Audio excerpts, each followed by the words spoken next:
ओम नमः शिवाय। नमस्ते। आज मैं आप लोगों को राशि, भाव और ग्रह ये तीनों मिल करके किस तरीके से अपना रिजल्ट देते हैं इसके बारे में कुछ बताना चाहती हूँ। देखिए, मोस्टली क्या होता है कि जब भी कोई एस्ट्रोलॉजर फलित करता है तो वो ऊपर से तो सारी चीजों को देख लेता है कि किसी भी भाव में कौन सा ग्रह बैठा हुआ है, कौन सी राशि है, लेकिन उसका परिणाम बताते समय, उसका रिजल्ट निकालते टाइम बहुत सी छोटी छोटी जो बेसिक चीजें हैं उसको लोग भूल जाते हैं। जैसे पूरा का पूरा जो रिजल्ट होता है वो ही चेंज हो जाता है। तो उसी के बारे में मैं आप लोगों को संक्षेप में कुछ पॉइंट्स बताना चाहती हूँ। देखिए, जब भी आप किसी भी हॉरोस्कोप की स्टडी करें, कोई भी आपने पत्रिका ली किसी भी क्लाइंट की, तो आप सबसे पहले ये देखें कि ये हॉरोस्कोप जो है ये किस लगन की है। लग्न के ऊपर आप सबसे पहले फोकस करें और लग्न में भी आप ये देखें कि जो लग्न है ये स्थिर लगन है, चर लगन है या द्विस्वभाव लगन है। उसके बाद आप ये जरूर देखें कि जो लग्न का लॉर्ड है, उसका जो राशि लॉर्ड है वो किस जगह पे बैठा है। वो भी बहुत ही महत्वपूर्ण, बहुत इंपॉर्टेंट रोल प्ले करता है। पूरी कुंडली को शेप देने में लग्न लॉर्ड का बहुत ज्यादा महत्व होता है। इसके बाद आप ये देखें कि जिस भी लगन की पत्रिका है वहां पे सूर्य और चंद्रमा की पोजीशन को देख लें कि वो कहाँ पे हैं, किस स्थिति में बैठे हुए हैं। और जब भी आप किसी भी ग्रह से संबंधित कोई परिणाम निकालें तो आप ये चीज जरूर देखें, इस पे जरूर आप ध्यान दें कि मान लिया कि कोई भी प्लेनेट है, सपोज करिए कि बुध ग्रह, आप बुध के बारे में कोई निर्णय करना चाह रहे हैं कि किसी भी लगन की कोई पत्रिका है और उसमें बुध प्लेनेट किसी न किसी भाव का वो लॉर्ड होगा और कहीं पे प्लेस्ड होगा।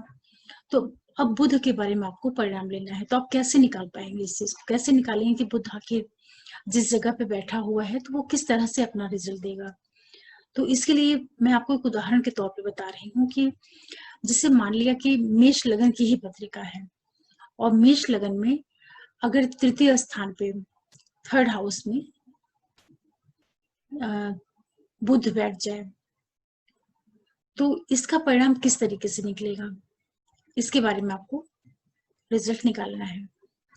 तो यहाँ पे क्या होगा कि जब मेष लगन में तृतीय स्थान पे बुध की ही राशि है, मिथुन राशि है, और वहां पे बुध बैठा हुआ है, तो अब ये क्या करेगा, इसका रिजल्ट किस तरीके से हम समझ सकते हैं। तो इसके लिए हमें सबसे पहले जो काल पुरुष की हॉरोस्कोप होती है उसमें जो तृतीय स्थान का जो राशि वहां पे बैठती है, एक तो उस राशि का जो गुण है, जो गुण धर्म है उस राशि का, उसको अपने दिमाग में लाना पड़ेगा। और साथ ही साथ आपको ये देखना है कि जो तीसरे भाव का नेचुरल कारक है, जैसे कि तीसरे भाव का जो कारक हुआ वो मंगल माना जाता है, और तीसरा भाव जो होता है वो पराक्रम का भाव होता है। पराक्रम का भाव होने के कारण यहाँ पे जब बुध मिथुन की राशि में बैठेगा तो किस तरीके से रिजल्ट देगा। अब देखिए, बुध अगर पराक्रम दिखाएगा तो उसका पराक्रम दिखाने का तरीका क्या होगा, क्योंकि वो भाव तो पराक्रम का है तो परिणाम बुध को पराक्रम वाला ही देना है। लेकिन यहाँ पे बुध का जो रिजल्ट करने का तरीका होगा वो मंगल की जितनी क्वालिटीज हैं, मंगल एग्रेशन का कारक है, मंगल विपन्स का कारक है, और मंगल इमीडिएट किसी चीज को रिफ्लेक्ट कर देता है, किसी चीज को रिएक्ट कर देता है, इन सारी चीजों को मंगल लेकर के चलता है। लेकिन चूंकि वहां पे बुध आ गया, अब बुध इन सारी चीजों को किस तरीके से रिस्पॉन्स करेगा। अब बुध को काम वही करना है, मंगल वाले ही रिजल्ट उसे देने हैं, लेकिन उसका देने का तरीका बदल जाएगा। तो बुध क्या करेगा कि वो तीसरे स्थान में बैठ के मिथुन की राशि में बैठ गया, तो एक तो उसको अपनी राशि का भी बल प्राप्त हो गया। मिथुन राशि जो है वायु तत्व राशि हो गई, स्वभाव राशि हो गई, और यहाँ पे जब बुध आया तो वो अपनी किसी भी एग्रेशन को, जो कुछ उसको रिस्पॉन्स देना है, उसको बहुत प्लान करके, बहुत सोच विचार करके और बहुत ही प्लानिंग के साथ वो कोई चीज का रिप्लाई करेगा, किसी चीज को रिएक्ट करेगा। कहने का मतलब ये है कि अगर बुध तीसरे स्थान पे बैठा हुआ है तो जब भी वो कोई लड़ाई झगड़े या इस तरह की कोई सर्कमटेंसेस पैदा होंगी तो वहां पे वो इमीडिएट नहीं रिप्लाई करेगा, वो उसको बहुत सोचेगा, समझेगा, दिमाग के साथ उसमें अपने बुद्धि का इस्तेमाल करते हुए, और फिर उस चीज को वो उसका वो जवाब देगा। तो कहने का मतलब ये है कि कोई एक पर्टिकुलर भाव जो होता है, भाव जिन चीजों को लेके चलता है, भाव के जो कारकत्व होते हैं, उसके बाद जो राशि होती है, पर्टिकुलर जो राशि वहां पे बैठी हुई है, और वहां का जो एक नेचुरल, वहां उस स्थान की जो एक नेचुरल राशि होती है कालपुरुष की पत्रिका की, उसको, और साथ में कोई विशेष राशि अगर बैठी हुई है, उसके भी गुण को ध्यान में रखना है। उसके बाद जो वहां पे प्लेनेट बैठ रहा, उसके भी जो स्वाभाविक नेचुरल गुण है, उन सारी चीजों को लेकर के तब जो है उसका एक कंबाइंड परिणाम निकाला जाता है। इसीलिए जब भी किसी भी हॉरोस्कोप के एनालिसिस करें या कोई इसका प्रिडिक्शन करें, तो इन छोटी छोटी बातों का जरूर ध्यान देना चाहिए। तो इससे अपना जो परिणाम होता है, जो भी हम प्रिडिक्ट करते हैं सामने वाले व्यक्ति को, वो काफी हद तक सही होने की संभावना रहती है। तो कोई भी एस्ट्रोलॉजर हो, अगर वो इन छोटी छोटी चीजों के ऊपर ध्यान देके और तब अपना प्रिडिक्शन करे, तो उसकी जो एनालिसिस होती है वो काफी हद तक सटीक बैठती है। और इसी के साथ में मैं कुछ और चीजें आपको बताना चाहूंगी कि ये तो चलिए राशि और भाव और ग्रह की बात हो गई। जब भी कोई प्लेनेट है, कोई भी प्लेनेट है, तो वो किस प्लेस में बैठ करके ज्यादा कंफर्टेबल है परिणाम देने के लिए, इसका भी ध्यान रखना चाहिए। जैसे कोई एक ग्रह है, जैसे सूर्य है, तो सूर्य अगर लग्न में हो जाए तो वो किस तरीके से परिणाम देगा।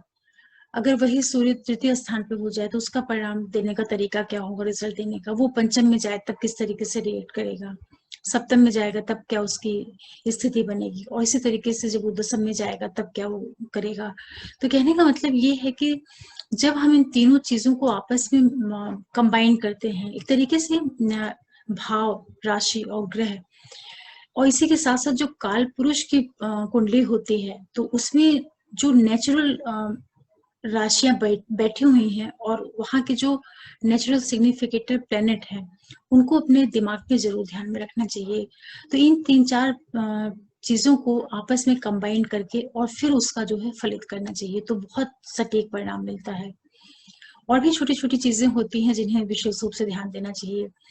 जिससे कि कोई भी भाव है, अगर आपको उस भाव से संबंधित कोई रिजल्ट लेना है, कोई परिणाम लेना है, तो आप उस भाव को जरूर देखिए और उसका जो भावेश है उसको देखिए। उसके बाद उस भाव का जो नेचुरल सिग्निफिकेटर है वो कहाँ पे प्लेस्ड है, उसकी स्थिति क्या है, वो पीड़ित तो नहीं है या वो मजबूत स्थिति में है। तो इस तरीके से एक ही चीज को जो हम कई एंगल से चेक करते हैं, तो हमारा जो प्रिडिक्शन होता है वो गलत होने की संभावना लगभग नहीं के बराबर हो जाती है।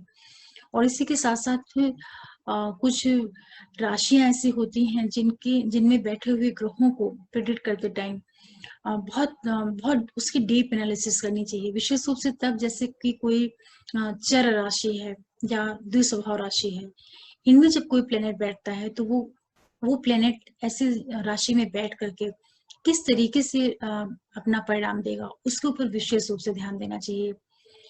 तो मैं आप लोगों से इस विषय पे डिस्कस किया मैंने, और मैं आशा करती हूँ कि ये बहुत छोटी सी चीज है एक एस्ट्रोलॉजर के लिए।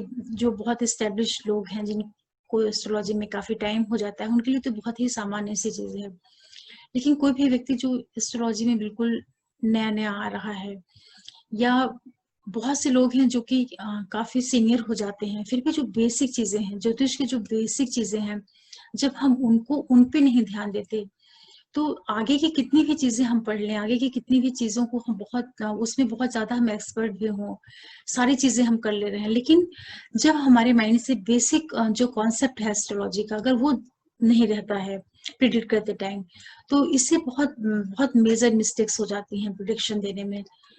तो आशा करती हूँ कि आप लोगों को मेरी ये जो छोटी सी डिस्कशन रही आप लोगों के साथ, इसको सुन करके एस्ट्रोलॉजी का जो बेसिक्स है, जो इसका बेस है, इसको किस तरीके से आगे चल के प्रिडिक्शन में कैसे इसका यूज करना चाहिए, इसके बारे में आपको एक संक्षेप में जानकारी मिली होगी।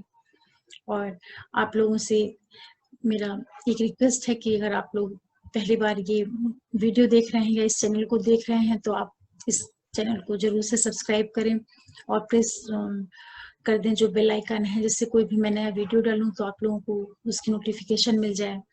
और साथ में आप लाइक करें, शेयर करें अपने सारे ग्रुप्स में, फ्रेंड सर्कल में, जिससे मैक्सिमम लोगों के पास मेरा चैनल पहुंचे और उनको एस्ट्रोलॉजी से जो रिलेटेड जानकारियां हैं वो मिले। और आगे मैं आप लोगों के लिए फिर कोई नया टॉपिक लेके आऊंगी। एस्ट्रोलॉजी में होता क्या है कि बहुत छोटे छोटे से टॉपिक्स होते हैं, बहुत छोटी छोटी चीजें होती हैं जिन पे फोकस करना चाहिए, जिनको ध्यान में रखना चाहिए। उससे बहुत एस्ट्रोलॉजी तो इंटरेस्टिंग भी हो जाती है और जो उसका रिजल्ट आता है, उसका परिणाम देने का तरीका होता है, उसमें एक्यूरेसी बहुत ज्यादा बढ़ जाती है। तो आशा करती हूँ कि आप लोगों को आज का टॉपिक अच्छा लगा होगा। आगे फिर मैं कुछ लेके आऊंगी। ओम नमः शिवाय। नमस्ते।